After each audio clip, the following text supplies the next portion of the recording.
We are now live. So good evening, everybody, and welcome to the 8th episode of At Home with the Fishers. Need to think this out better. There we go. At Home with the Fish. Episode 8. And I am sat on a reasonably high chair. And tonight our special guest is Prickly Sauce. But it has got a real first name, and it's Rob. So, yeah. How are you, Robert? Yeah, I'm great. I'm great, guys. Thank you for inviting me in. It's very comfortable here at home with you guys. Well, thanks for joining us. So let me just see who's on and just say a few hellos. So we've got Wayne the Woodturner, Andy Pugh, who set an alarm to remind him. Hi, guys. Wayne Bigfoot Woodcraft, Wagger. Hi, Wagger. Steve Coombs, Dave the Wood Barber, Leona Fay. Hi, Leona. T plus G Making. Hi, Mike team. Atkinson. Yo, bro. Woo! Mikey A. So I think that's everybody who's in the chat at the minute. So welcome, and I hope you enjoy this episode. So we're delighted to have Prickly Sauce, aka Rob, on the podcast with us. And I've been looking at your website, and you describe yourself as a carpenter, joiner, adventurer, designer, computer and electronic dabbler, printmaker, windsurfer, and bread maker. And you design and create beautiful and interesting objects, creating products that are thought through, aesthetically pleasing, useful, and things that make you smile. Very eclectic. Yeah, there you go. Yeah. That sounds very much like the Prickly Sauce that we know. Yeah. I don't think we'll ever forget the backpack that you had on at Makers Central last year with the video. That was just super cool. It really was. Yeah. So I think that was the first time that we met you at Makers Central. Yeah, Robert sort of like he'd been in touch, but it was amazing to feel this appendage on his back, and it was that good that Jimmy DeResta did comment on it a couple of times and how cool it was. Yeah. The video backpack, but yeah, that was our first introduction to Rob in the flesh. And we've kept in touch ever since, and Rob's been a great support and follower, and he's sort of like really gone out of his way to help me and us and come up with some ideas. So yeah, he's very geeky, aren't you, Rob? Really, and that's I'm a geek. Did you say? Yeah, you're a geek. Yeah, you're definitely a geek. But that's obviously one of the highest compliments you can be made this day and age. So okay, I'll take that one as a compliment. Yeah, but yeah, you're right. I kind of do everything. It's interesting, Nicola, hearing you reading out what I've written on the website. Maybe I need to update that a bit now. But it's true that I have interests literally in everything. It doesn't, to me, it's all just about creating and making, and it really doesn't matter. So, the fact I say in there that, I like to make bread. Bread is a creative process as much as maybe doing something with timber or, electronics, which, I dabbled in, but I'm, kind of learning. So it's really a process of just creative designs and using materials, and then trying to learn, if you don't know the tools or how to use them, putting that into action, and then hopefully making the thing that you have in your head. You come up with crazy ideas, and you just kind of want to make these things. Yeah, I like baking bread, and I like baking as well, and I think there's something about putting something together from raw ingredients and getting something out at the end of it. It's, even though it's not making something like a wood turned project or a cabinet made out of wood, it's that creative process as well, and it all, to me, it all sits together. but the process is exactly the same. So it is literally using tools and materials and putting those together to make the object or the thing that you want to do. And it's every loaf will be different, or will be different to the people that are making it. They're quite unique to the person. Yeah. Anyway, let's not delve too deep, because we might be crossing into the questions we're going to ask you here. So we don't want to be spoiling it too much. So yeah, it's easy to just go off and start talking, but we have the specific questions, and it's a bit like, remember inside the Actors Studio with James Lipton, and he used to have celebrities on the stage, and every week he would ask his guests, everyone, Tom Hanks and Tom Cruise and Will Smith, all these amazing celebrities and actors, these specific questions every week. Yeah. So yeah. So we've got to ask the specific questions, and these that we have. Yeah. Yeah. That's what we're going to do. That's what we're going to do. But just cognizant of the fact that we was off then. We were presumably taken off. It was organic. Yeah. It was organic. So, as we've said, we've got some questions that we'd like to ask everybody who comes on to this segment of Maker Monday. And the first one is, why do you make? Well, I can't not make. I always have. It really is part of me. So, all the time I'm creating and making, I'm always thinking about different projects, different things to make. Even going, way back. So when I was a really small kid, my mum says that she'd give me and my sister boxes, a whole pile of old boxes to do stuff. My sister would tidy them up and tessellate them all together. And I'd make an absolutely massive mess and end up with a spaceship or a castle or something at the end of it. And that has always been a constant right through my life with whatever I've done. And it's always been about creating in some way or other. I can't get away from it. It is who I am and what I do. Fortunately, I make money out of it, and also I can do the YouTube and projects on that side as well, which doesn't necessarily pay any money, but it gives me a greater outlet to explore the ideas that I have. I'd be mad if I couldn't do it.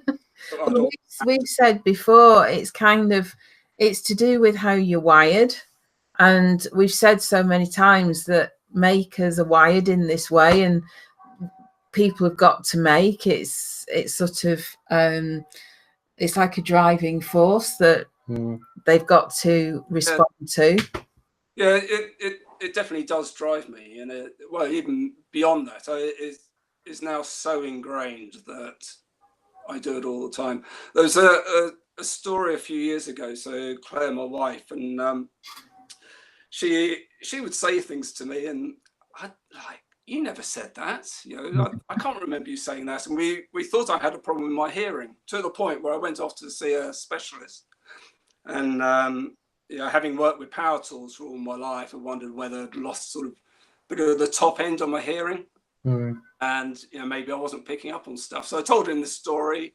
He checked me out, and then at the end he said, "It's official, you don't listen to your wife." Which she's never let me live down. But what I didn't realize then, and I think I've come to realize, is I spend so much time in my head thinking and designing and thinking through the designs and things I'm creating. I think part of that is you block out, so you can quite internalize at times, which makes it difficult for my family, because sometimes I'm not there in the room and they might be talking to me, and I'm aware of it. I try to engage as much as I can, but I do get crowded in with my thoughts and things that I'm working on most of the time. And that's in some ways the best place to be. You go off with the fairies like I do, Rob. Maybe. Probably wife looks at me and thinks, "Oh, he's off again," thinking. But so much of my process initially is in your head, and even when you get down to designing out or putting things on paper or actually making them. You're still working through problems. And your head is such a fantastic spatial 3D place to be. You don't actually need a computer. I use computers to work 3D models, but you don't actually need that. Yeah. Because you can do it in your head. You can have any condition that you want and test out ideas in your head. So it's a super important part of it for me. But yeah, it's official. I don't actually listen. I'll try and keep engaged with you guys tonight. So another question for you then that sort of is of personal interest to me. Are you an introvert? Oh yeah, no, totally. Yeah, no, I'm an introvert in the sense, but it's in the sense of, not being shy. Yeah. Undoubtedly that manifests itself as a child. But as you grow as an adult, I love people and socialize with them, but you do have the distinct introverts and extroverts, and I'm happiest working by myself in the workshop. I could do that for weeks and weeks and months and not speak to anyone and be anything. I don't need particularly I don't need the input from outside sources, which is the definition of introversion, in that an extrovert has to have others around to give them the energy and feedback that they need to go forward. I don't need that. So no, I'm totally an introvert. It's interesting. I think I'm sort of like slap bang in the middle of that, really. I can be as perfectly happy on my own with my thoughts rattling along, but I also love to have friends around and be chatting and thrashing ideas around and backwards and forwards with topics and theories and different ideas. So I think I'm sort of like right in the middle. I think as a child, I was very sensitive as a child and easily upset, but that I wouldn't class that as being introvert, because even as a child I liked to have fun and was chatty. But I think I'm slap bang right in the middle. I can either.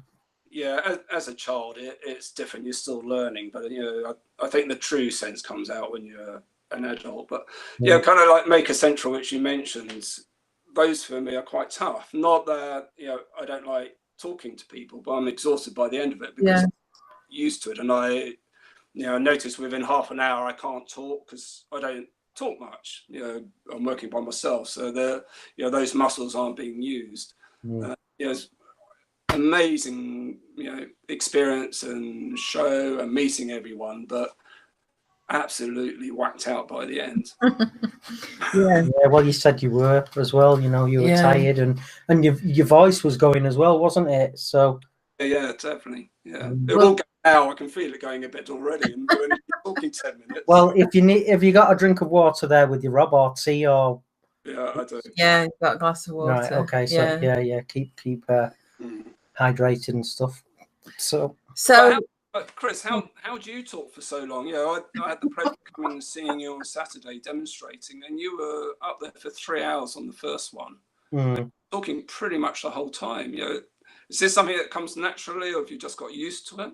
Well, no, it comes naturally, and I enjoy it. But remember how I touched on the fact that the more I talk at a demo, and it's like when I'm doing a YouTube video, I'm describing as much as I can.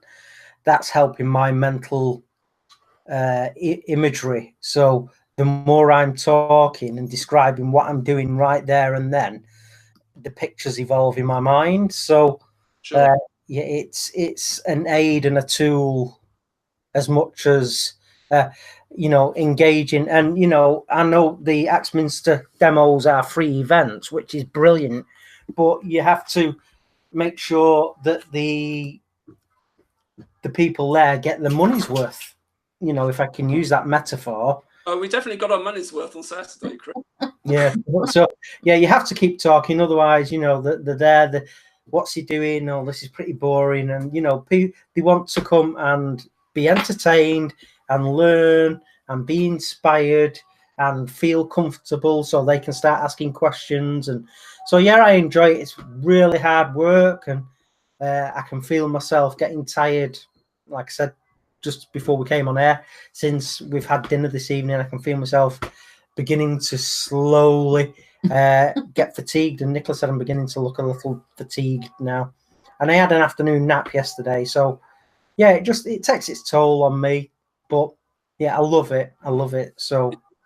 Well, yeah, that showed you were incredibly engaging, and also what you're saying, that sort of chat back and forth, and I like your style in that after half an hour there was just a good chat going between the audience and yourself, and questions, and that it's really nice. It makes everyone feel that they're part of what you're doing. Well, that's it. I want everybody there to feel like, we're friends and we can discuss what you want. And I don't mind, people can be asking me, oh yeah, Chris, so you went blind, but what was it like? It doesn't matter. And I say that, ask me whatever you want whilst I'm up here turning. It doesn't have to be, what finish are you going to apply, and how ask me whatever you want. It's cool. It's an open forum, really. So yeah, I want everyone to feel like we've been friends for years and we can have a good time. Yeah, that definitely came across. I couldn't do it because I couldn't talk that long. No, you'd be like.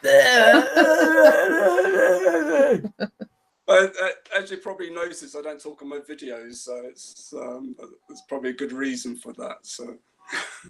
Well, if your voice is drying out and then you're struggling to talk, and like you say, you're an introvert deep down. No, it's fine. It's fine. And what people have to realize is it's your YouTube channel. You make videos the way you want to make videos, and that's what makes the channels unique. Definitely, and you definitely go down the route that you want. So I did start off talking on videos, and I found it really difficult because it's quite an alien thing to do. When you're talking to a screen and not to people, it's a really odd situation. So I stopped doing them and started putting music on. And I remember that one day this subscriber popped up on my channel called the Blind Woodturner. Oh yeah.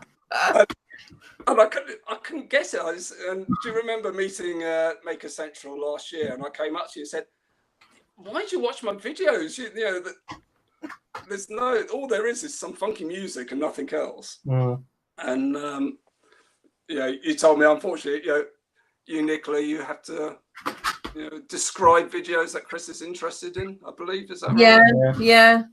I think it's got better, hasn't it? Because I think there seem to be more people who are talking on videos now, whether it's because of you or it's just part of their own evolution. But I think some of the people that know of you have maybe done more talking on videos. See, it's an interesting thing. I think it was Jimmy Dresser on one of his vlogs, because he doesn't talk a great deal, and he mentioned that if you don't talk, you actually open up your videos to a greater audience across the world who don't speak English, which is a brilliant thing. So it's kind of that whole kind of Mr. Bean type thing, from wherever. And I look at where all the subscribers come from, and it is right around the world. Countries I hadn't even heard of. Yeah. But it wasn't until meeting you that I actually realised that I was cutting off a section of people who maybe want to enjoy my videos, and not having talk on there or description makes it difficult for you, because you more work, Nicola, and means that Chris, you can't enjoy video without having to get additional help. So I think what I've said in the past, and I think it's a great idea.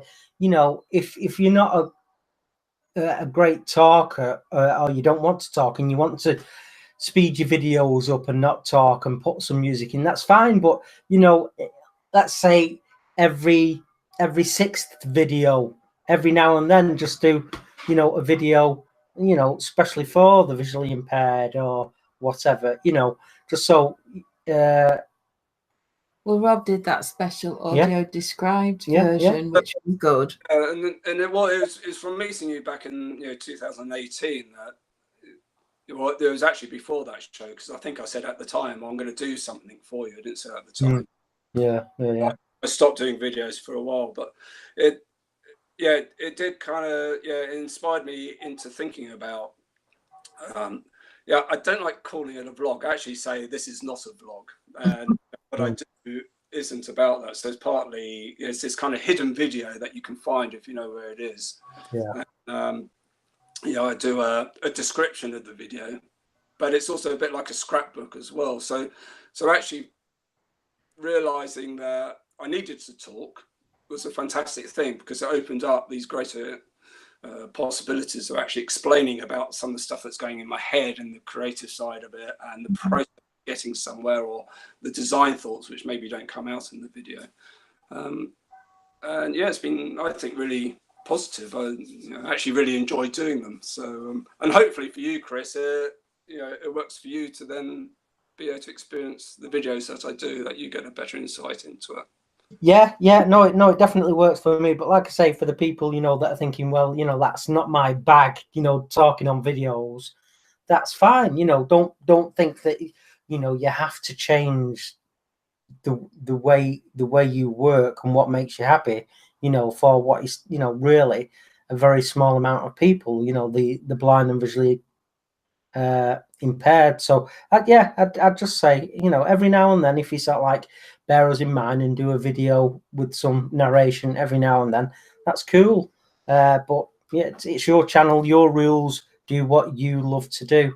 That's really important. I wouldn't want to put anyone under duress and make them not be themselves. No, I've never felt under duress from you, Chris. Well, bloody hell, I must try hard. No, but I think what I'm saying is it opened up potentially. We get restricted by what we know. Within life, you're quite narrow in maybe your views and stuff. And sometimes it's meeting people or being in a situation or whatever that actually opens up new possibilities. You think, all right, let's look at from, never really thought about, talking on the video, and there might be one or two people might like that, but actually in some ways the videos, sure, they're there to help you, but they're actually there for everyone else. And then it leads on to the actual main videos of taking soundscapes instead of just putting music on the top, which is basically what I'm going to do, or I did in the last video, I will carry on doing. So actually, and it goes into the realms of filmmaking. We watch any film, they've always got soundscapes that put on Foley sounds that enhance the visuals.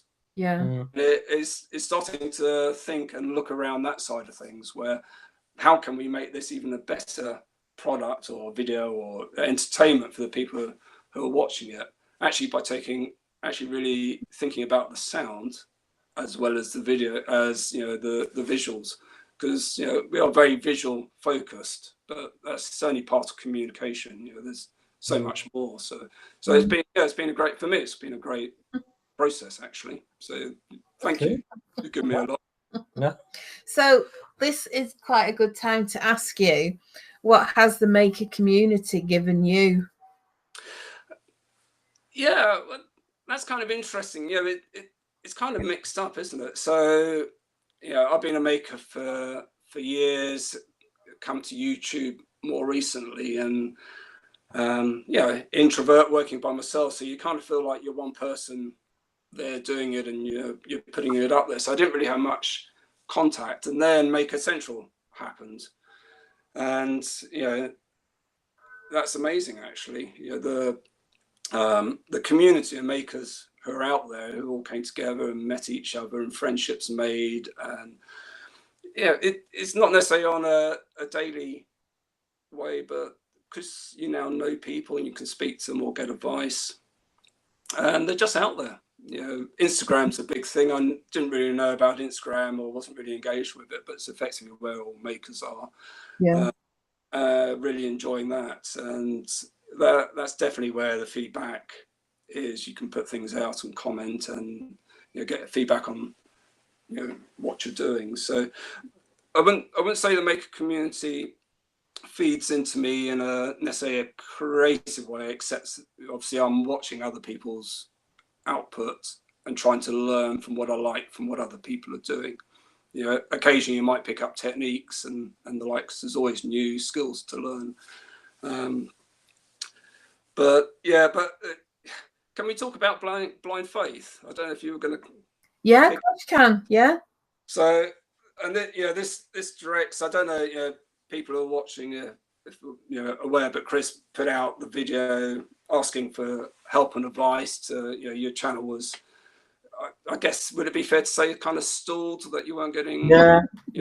It's pretty much stalled, and again because I kind of live in a different world to everybody else. You find yourself sort of like scrambling for answers, which everyone else can see, and they're there in black and white, and because I struggle a lot of the time to get information quickly and efficiently. I was beginning to struggle to find some answers within myself. So, I was asking for, some help and advice, and I just ended up getting a bit emotional towards the end. And, I'm not a big crier by any means, but it's like, when I just had to put across that, the amount of time it takes a sighted person to do a video, and that's a long time, and people don't know how much time and effort goes into a video. Imagine what it's like for me. It's everything's really tripled in time. So what would take you a day to film, will probably take me 3 days, to do. And it was just frustration boiled over in a little bit of blubbing. But it was fantastic. It touched me, and I'm sure it touched a lot of people. And I think we had to thank you for your honesty and your bravery of going out there and saying, look, I need some help. Can anyone give advice? And I kind of know where you are. I've struggled at times with you put out a video and you only get 100 views, and you think, oh, I'll put all this effort in, and if you're putting this effort in, you do need some feedback, and the feedback's obviously by engagement from others. And YouTube's and social media is a very difficult place to be, because you're often governed by maybe just the algorithms of YouTube. It's not being spread out there, and it's trying to get people in. And I did feel for you, so I decided that could I do something? So I did this little video called Blind Faith, where I blindfolded myself and tried wood turning, which was an amazing experience itself. And the idea was just to make this tiny little video, shove it on Instagram, and hopefully raise some awareness. Some of it, I think, Chris, is you're so good at what you do. We come to your channel and watch you wood turning, and it's hard to, you forget that you're blind, because what you do is so you perfect it so well. And I think what I want to do was, show a sighted person making themselves blind. Actually, what you do is incredibly hard. You watch me really mess it up. Now go and watch the expert type thing. So it had some effect. And this is kind of getting around where sort of the power of the maker community is that I knew my reach on Instagram is tiny, and that only got 300 subscribers, people watching me, and of those to come to you probably only be a handful. And having been at Maker Central the previous year, you meet all these people, and so I banged off a few emails to people who I thought might have a greater reach, and without exception, everyone said, yeah, no, that's brilliant, we're definitely going to do stuff. And I think you probably had quite an uplift after that. It really wasn't me. I kind of feel like I was just that cog.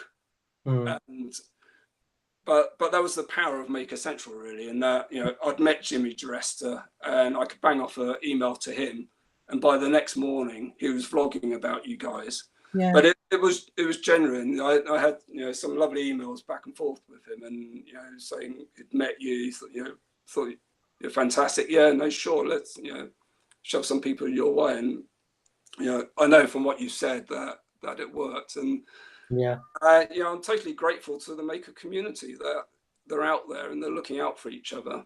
If someone calls for some help, that they're there to help, and that's pretty amazing, really.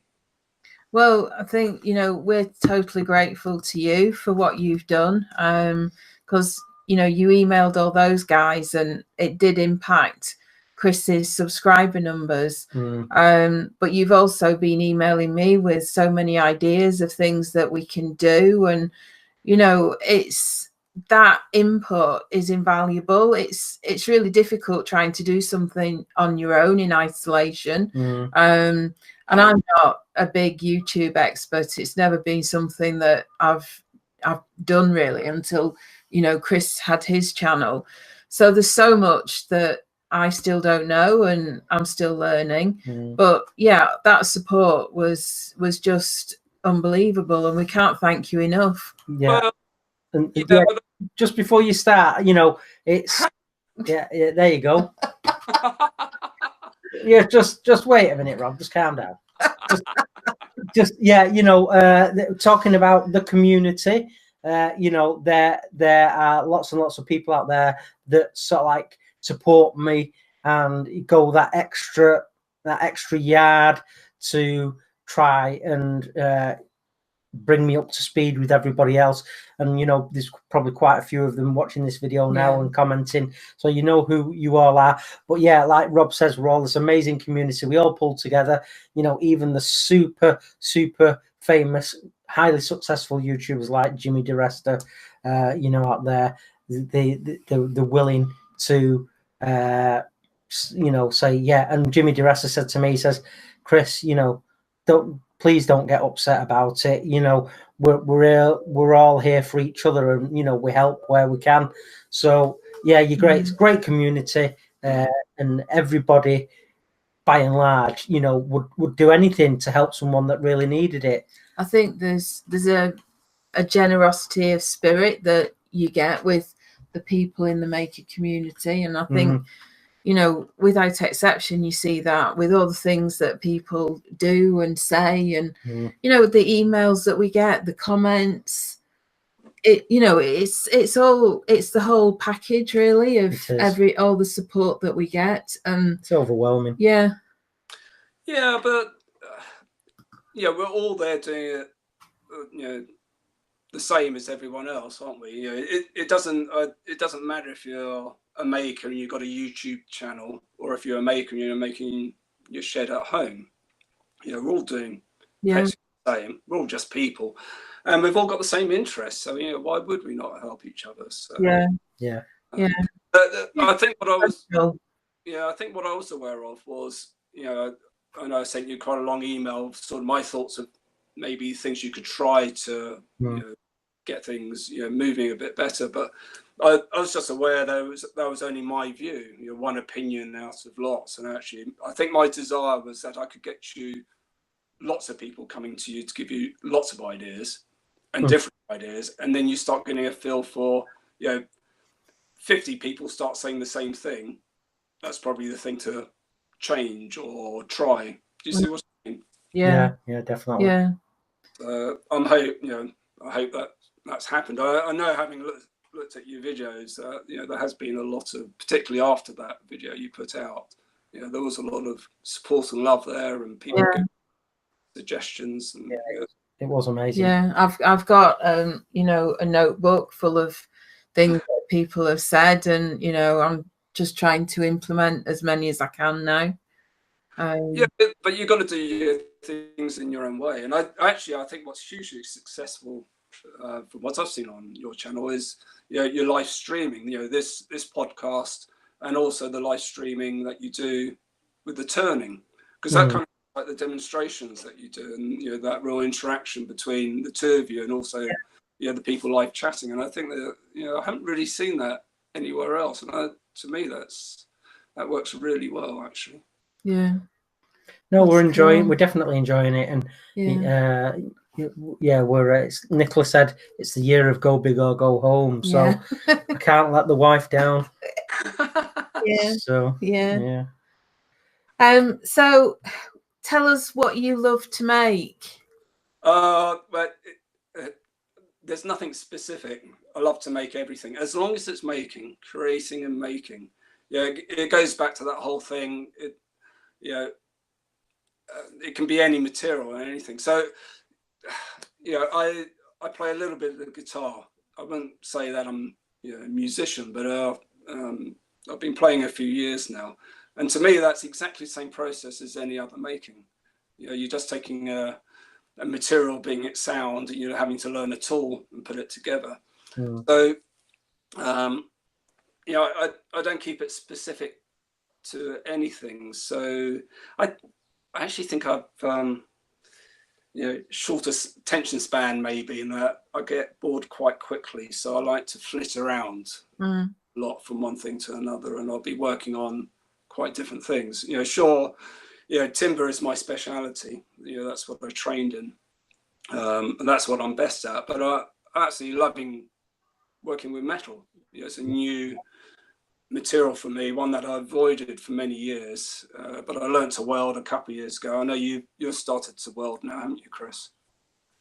Yeah, and I really want to do some more stuff this year with welding involved. So I'll definitely be firing up the old MIG this year. And it's amazing, suddenly I'm not a great welder, but suddenly you can stick metal together, and then that opens up a whole load of more possibilities. And maybe combining wood and timber, and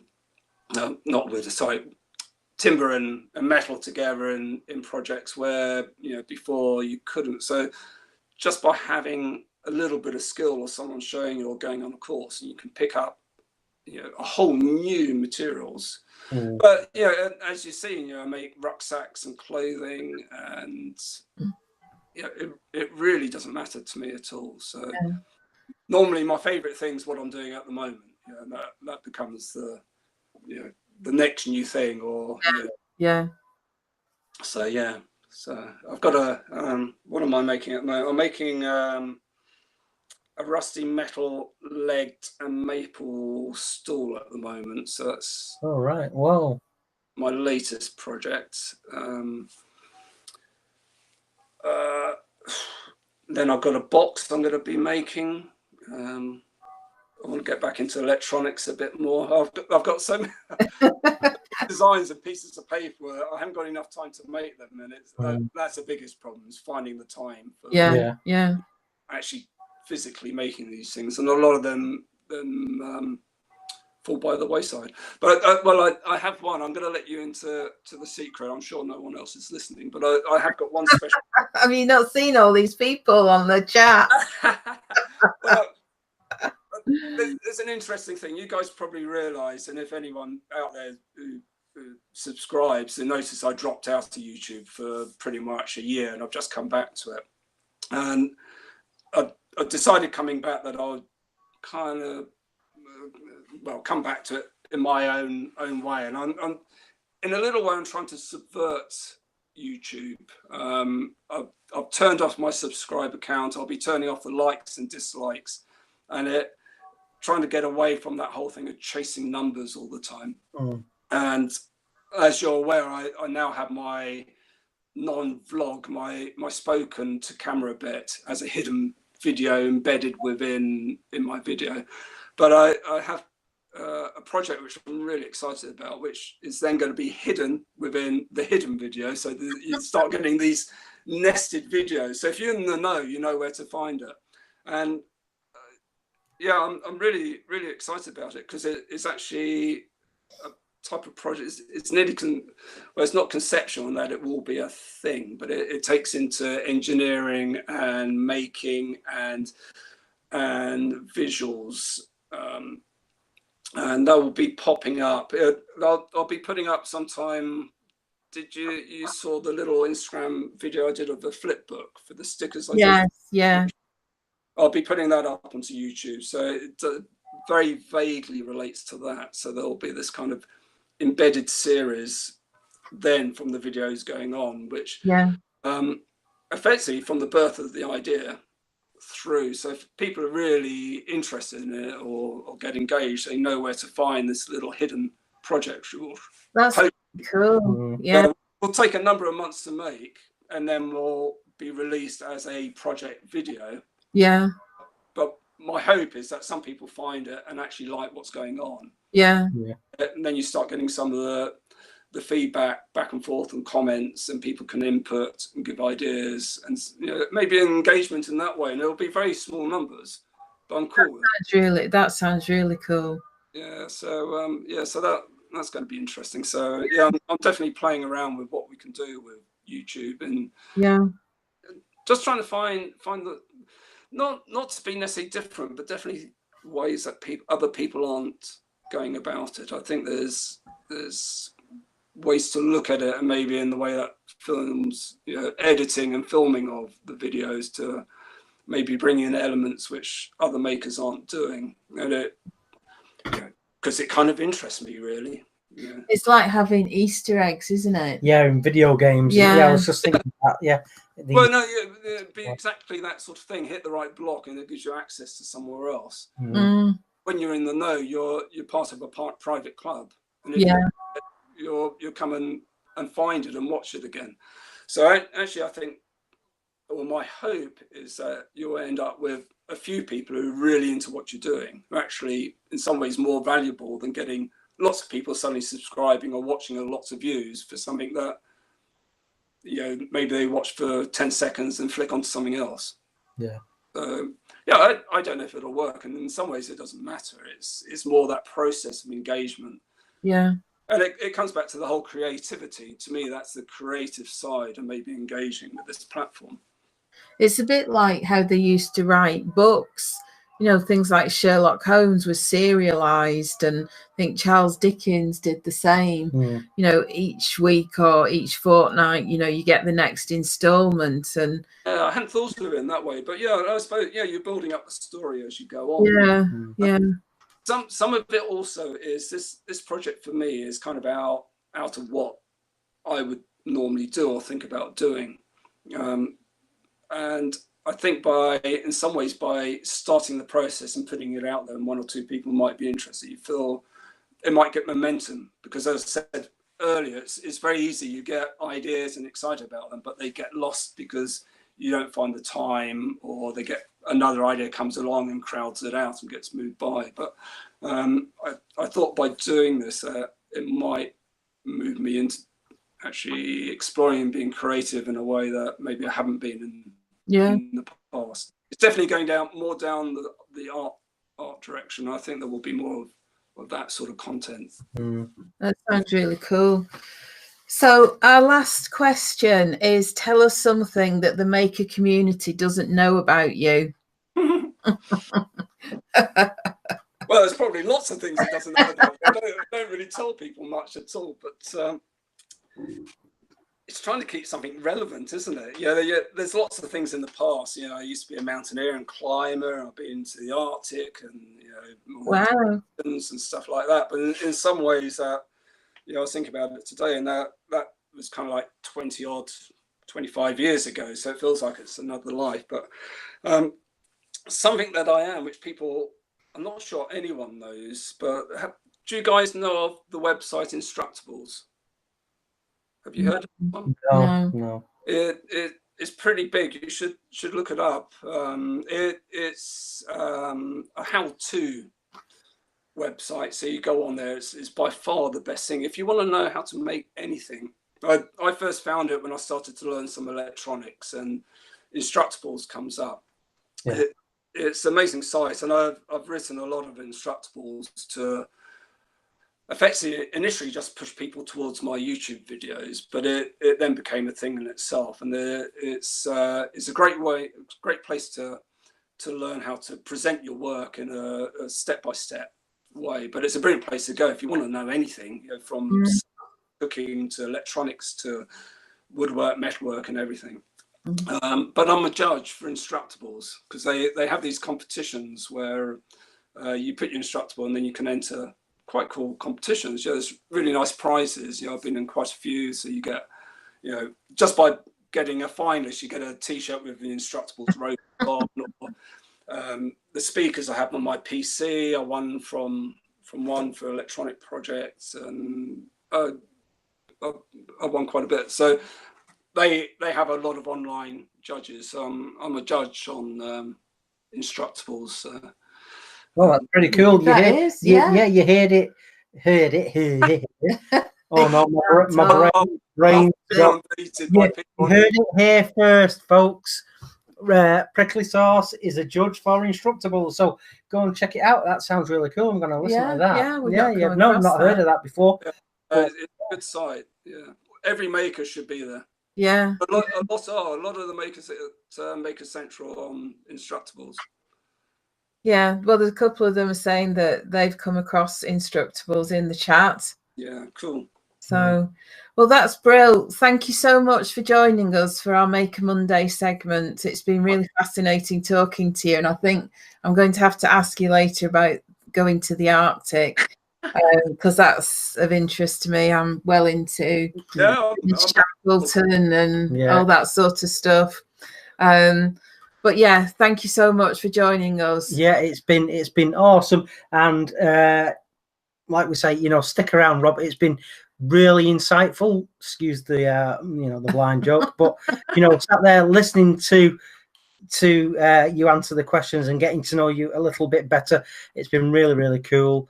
So yeah, stick around, and as we're talking about what's been going on in our lives, I think you're going to get a couple more mentions anyway as to what's just happened over the past weekend and stuff. So yeah, huge thanks, Rob, and yeah, please feel free to chip in. Yeah, as and when. Hanging out with you guys, so it's an absolute pleasure for me.